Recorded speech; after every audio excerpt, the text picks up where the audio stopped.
Well,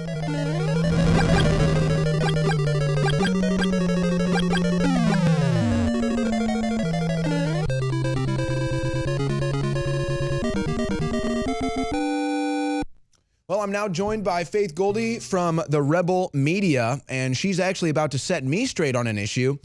I thought that the angle was we were kicking all of our illegals out of this country. People were fleeing this country because they knew that they weren't going to be able to live off the state anymore. Their sanctuary cities were about to be defunded, so they were fleeing to Canada. This became a major border crisis. Well, Faith has actually been on the border covering this on the ground. She's got the truth. You're telling me there might be a different angle here. Yeah, that's absolutely true. So I've been to and fro several different illegal border entry points all across this southern borderland with the United States over here, which, by the way, is the longest undefended border in the entire world. There's nothing there for the most part. And I've talked to these so-called refugees, guys and gals, most of them guys from all over the world, places like Saudi Arabia, Eritrea, Sudan, Haiti, and I'd say that there's a mixture. While the mainstream media by and large is telling you that all of these guys, they're leaving big scary President Trump, some of them who have been in the United States illegally are leaving because they do imagine that there is an ICE clamp down. They do see, Donald Trump doing things that presidents should, which is enforce borders.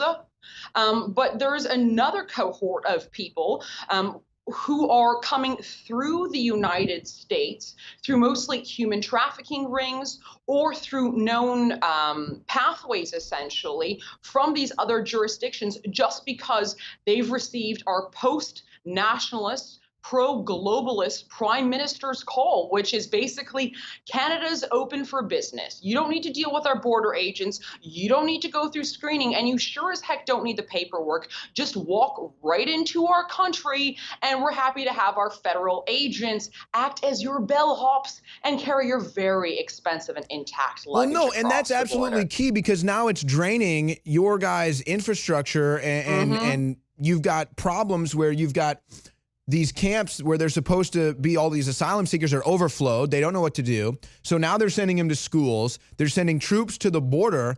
It's becoming out of control, but you're saying Justin Trudeau has no interest in trying to calm it down? Oh, and honey, he is on vacation right now. He does not care. Well, while I was down there, so about 4 months ago at this one particular border crossing, it was about 15 people per a day. Now, 4 months later, it's 15 people per an hour. All this mad woman math over here was me trying to figure out how many that it comes out to. We can only assume that math is right. I haven't checked those numbers. We're talking over 100,000 people per year through one border crossing alone. And remember, our population is much smaller than the United States. We're at 35 million people in total. We have over 300,000 legal immigrants who come here. We have over 40,000 people who come in here just from our regular refugee programs. And now you're telling me that an additional 100,000 per a year, roughly, give or take, from just one street. Well, and that's on the books. That's just on the books. Yep.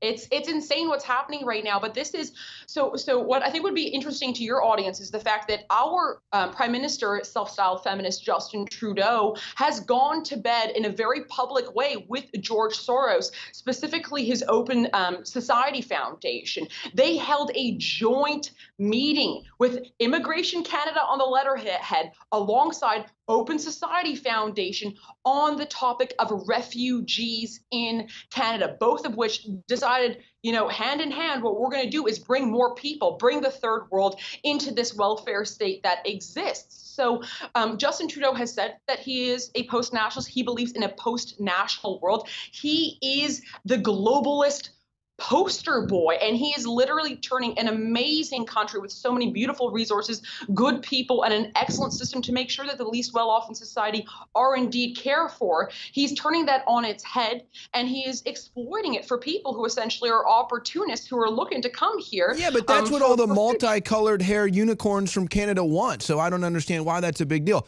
No, but for real though, the first thing that comes to my head when I think about this, and I'm just curious if anybody has addressed this in Canada, Canada is a little bit different than Europe or than the United States in that a lot of Canada is really uninhabited or cold, forests. So where are these people going to go? They're going to go right to your inner cities, folks. They're going to go right to your city.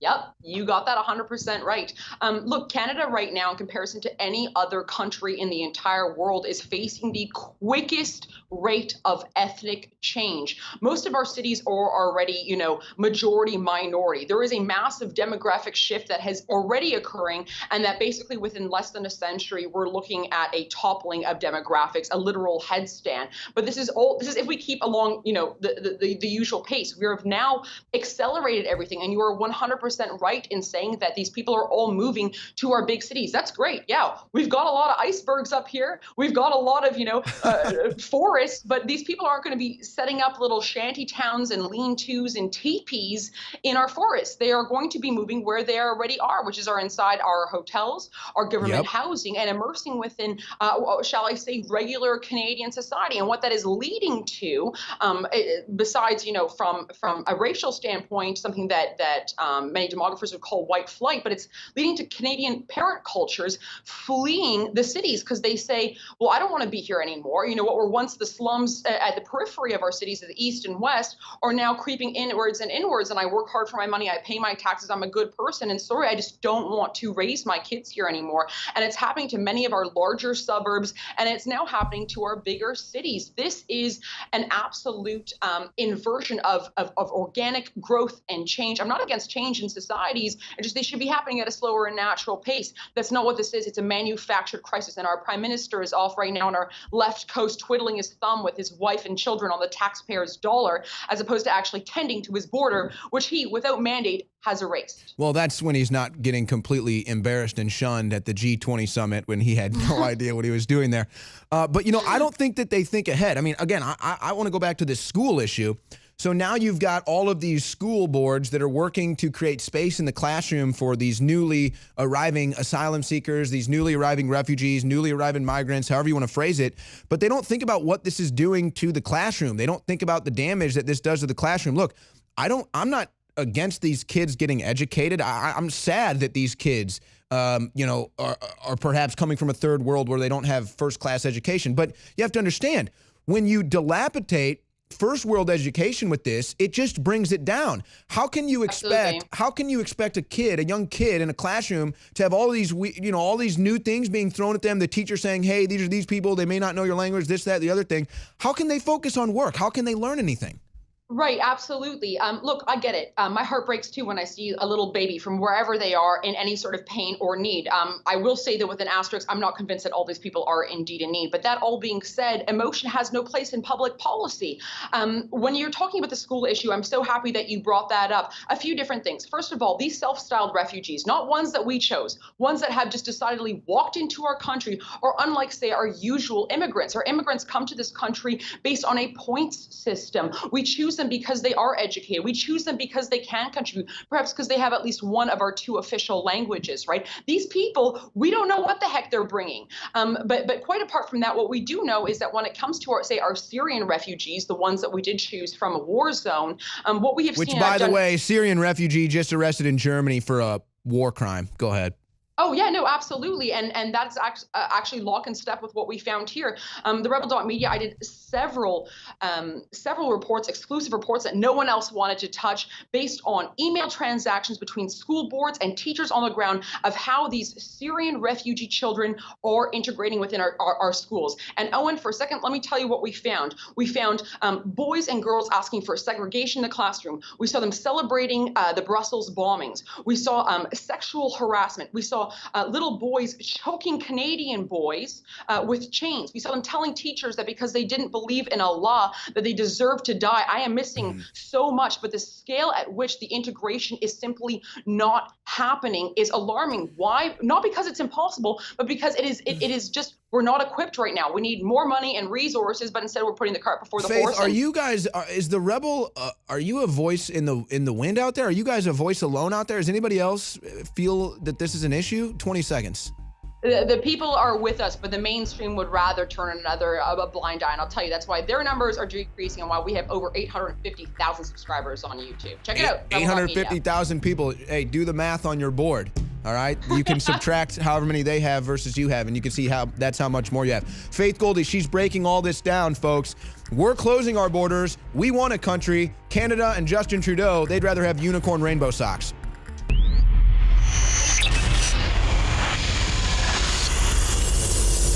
As most of you already know, I am a voracious consumer of news and information. And in the last 4 or 5 years, doing more and more research, I came across the fact that the elite, the establishment, the science community is fully aware of the fact that our ancient ancestors, in many cases, had much better nutrition than we do today.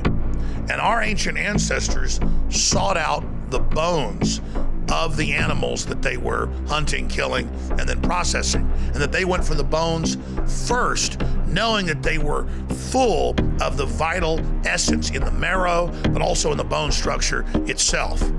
And so I set out working with the top formulator in the country to develop Caveman, but to not just have concentrated bone broth from chicken, but 7 other superfood ingredients known for cleansing and supercharging the body. INFOWARS isn't just fighting the globalist. We're getting results, and we're expanding in the face of the complete media assault and winning because of your support, because of you praying for the broadcast, because of you buying the products and financially supporting the transmissions. So please secure your Caveman today at InfoWarsLife.com or by calling toll-free 888-253-3139.